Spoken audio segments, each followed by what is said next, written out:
کیا آپ کسی ایسی پریشانی میں مبتلا ہیں جس کا کوئی حل نظر نہیں آ رہا؟ کیا آپ چاہتے ہیں کہ قرآن کریم کی ایک عظیم آیت کو اپنی روزمرہ زندگی کا حصہ بنا کر اللہ رب العزت سے دعا کریں؟ آج میں آپ کو قرآن مجید فرقان حمید کی ایک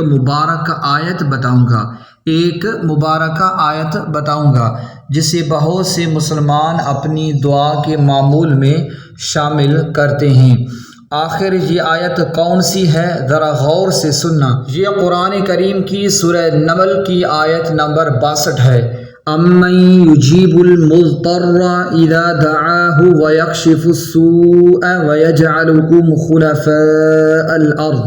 سب سے آسان معمول یہ ہے کہ ہر فرض نماز کے بعد ایک مرتبہ اس آیت کی تلاوت کریں، پھر اللہ رب العزت سے اپنی جائز حاجات کے لیے دعا مانگیں،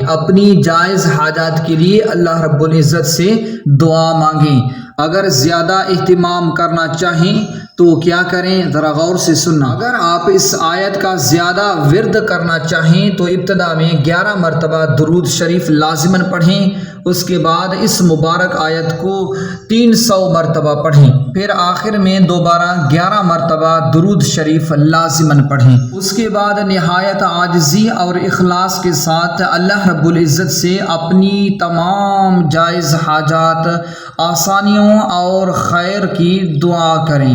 لیکن اس عمل کے ساتھ ایک اور اہم بات بھی ہے، ذرا غور سے سنیں۔ اس آیت کی تلاوت کے ساتھ نماز کی پابندی، اللہ رب العزت پر کامل بھروسہ اور اخلاص کے ساتھ دعا کو بھی اپنی زندگی کا حصہ بنائیں۔ اللہ رب العزت اپنے بندوں کی دعاؤں کو سنتا ہے اور اپنی حکمت کے مطابق بہترین فیصلہ